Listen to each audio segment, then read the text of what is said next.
Hello friends, स्वागत है आपका मेरे चैनल में। जैसे कि हमारी एक सीरीज़ चल रही है जिसमें कि हम उत्तराखंड की सभी वन लाइनर बुकों को कवर करेंगे। तो हम बीएस नेगी जी की बुक को देख रहे थे, जिसका पहला पार्ट मैंने कल डाल दिया है।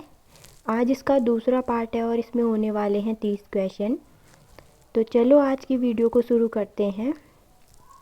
आज का पहला प्रश्न है, उत्तराखंड में ब्रह्मकमल की कितनी प्रजाति पाई जाती है? तो उत्तराखंड में ब्रह्मकमल की 24 प्रजातियाँ पाई जाती है। पूरे विश्व की बात करें तो उसमें 210 प्रजातियाँ ब्रह्मकमल की पाई जाती है। ये भी आप नोट डाउन कर लेना। दूसरा है, किस पुष्प को हिमालयी पुष्पों का सम्राट कहा जाता है? तो ब्रह्मकमल को ही हिमालयी पुष्पों का सम्राट कहा जाता है। अगला है कि ब्रह्मकमल का रंग क्या होता है? तो ब्रह्मकमल का रंग होता है बैंगनी। ब्रह्मकमल जो पौधा है उसकी ऊंचाई कितनी होती है? तो इसकी बात करें तो ये 70 से 80 सेंटीमीटर इसकी ऊंचाई होती है। ये इतना इम्पोर्टेंट नहीं है, फिर भी आप देख लेना। नेक्स्ट, ब्रह्मकमल के खिलने का समय है। तो ब्रह्मकमल जुलाई से सितंबर के बीच में खिलता है। जैसे बुरांस की बात करें तो फरवरी से अप्रैल के बीच में खिलता है, वैसे ही।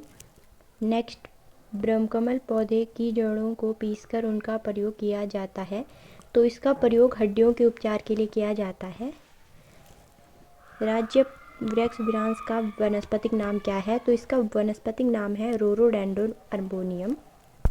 आपको इन सभी के वैज्ञानिक नाम यानी वनस्पतिक नाम याद रखने हैं क्योंकि ये इम्पोर्टेंट है, आ सकते हैं। अब है, बुरांस किस कुल का वृक्ष है? तो ये एरिकेसी कुल का वृक्ष है। जैसे कि हमने देखा था ब्रह्मकमल किस कुल का वृक्ष था, तो वो एस्टेरेसी कुल का वृक्ष था। बुरांस को नेपाल में कहा जाता है। तो बुरांस को नेपाल में गुरांस कहा जाता है। कभी एग्ज़ाम में पूछा जाए कि नेपाल का राष्ट्रीय पुष्प क्या है, तो ये भी बुरांस ही है। नेक्स्ट है, भारत में बुरांस की प्रजाति पाई जाती है। तो भारत में बुरांस की 87 प्रजातियाँ पाई जाती है। भारत में सर्वप्रथम बुरांस की खोज की गई थी, तो मतलब किस जगह की गई थी? तो श्रीनगर में की गई। नेक्स्ट है कि बुरांस के फूलों का रंग होता है। तो इसका फूलों का रंग चटक लाल होता है। लेकिन हम बात करें 11,000 मीटर से ऊपर की, तो वहाँ पाए जाते हैं सफ़ेद बुरांस। तो अगर क्वेश्चन आ गया कि सफ़ेद बुरांस कितनी ऊंचाई में पाए जाते हैं, तो 11,000 मीटर की ऊंचाई में पाए जाते हैं। तो ये आप नोट कर लेना। बुरांस के पुष्प में क्या होता है? तो बुरांस के पुष्प में मेथेनॉल होता है। मेथेनॉल जो कि शुगर के लिए अच्छा माना जाता है। नेक्स्ट है, बुरांस को संरक्षित वृक्ष कब घोषित किया गया? तो संरक्षित वृक्ष इसे 1974 में घोषित किया गया। नेक्स्ट, हिमालय का मयूर किसको कहा जाता है? तो हिमालय का मयूर मोनाल को कहा जाता है। नेक्स्ट है, मोनाल किस ऊंचाई में मिलता है? तो ये 2500 से 5000 मीटर की ऊंचाई में मिलता है। कस्तूरी मृग की बात करें तो 3600 से 4400 मीटर की ऊंचाई में मिलता है। नेक्स्ट, मोनाल का वैज्ञानिक नाम है। तो इसका वैज्ञानिक नाम है लोफोफोरस इम्पीजेनस। राज्य में मोनाल की कितनी प्रजातियां पाई जाती है? तो हमारे राज्य में मोनाल की 4 प्रजातियां पाई जाती है। मोनाल का स्थानीय नाम है। तो मोनाल का स्थानीय नाम मुन्याल या मन्याल है। अगर हम इसके पूंछ के रंग की बात करें तो ये हरा होता है। और मोनाल जो है वो हिमालय का राज्य व नेपाल का राष्ट्रीय पक्षी है। तो ये भी आप याद रख लेना, एग्ज़ाम में आ सकता है। अब इसमें है, मोनाल का प्रिय भोजन क्या है? तो मोनाल का प्रिय भोजन आलू है। कल मैंने आपको बताया था कि कस्तूरी मृग का प्रिय भोजन क्या है, तो अगर आपको पता है तो कमेंट में ज़रूर बताएं। नेक्स्ट है, मोनाल को संरक्षित किया गया। तो मोनाल को वन्य जीव संरक्षण अधिनियम 1972 के तहत संरक्षित किया गया। नेक्स्ट, सर्वाधिक मात्रा में मोनाल पाए जाते हैं। तो सर्वाधिक मात्रा में मोनाल केदार घाटी में पाए जाते हैं।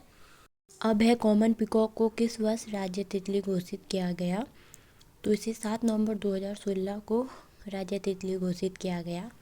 इसमें हमारे 2 क्वेश्चन बन गए हैं कि हमारी राज्य तितली कौन है? तो ये है कॉमन पिकॉक, और इसे कब घोषित किया गया? तो 7 नवंबर 2016 को। कॉमन पिकॉक का वैज्ञानिक नाम है। तो इसका वैज्ञानिक नाम पेपलियो वॉइनर है। इसमें 2 क्वेश्चन सेम हो गए हैं, तो हम नेक्स्ट वाला क्वेश्चन देखते हैं। लिम्बा बुक द्वारा किस वर्ष कॉमन पिकॉक को भारत की सबसे सुंदर तितली का खिताब दिया गया, तो ये 1996 को दिया गया है। नेक्स्ट हम बात करते हैं कॉमन पिकॉक किस पेड़ पर अंडे देती है। तो कॉमन पिकॉक टिमरू के पेड़ में अंडे देती है। नेक्स्ट, देहरादून के लच्छीवाला में बटरफ्लाई पार्क कब खोला गया। तो जो देहरादून के लच्छीवाला में बटरफ्लाई पार्क खोला गया, ये खोला गया 2016 में। इम्पोर्टेंट है, आ सकता है। अब है कॉमन पिकॉक का जीवन काल कितना होता है। तो ये 30 से 35 दिन ही होता है।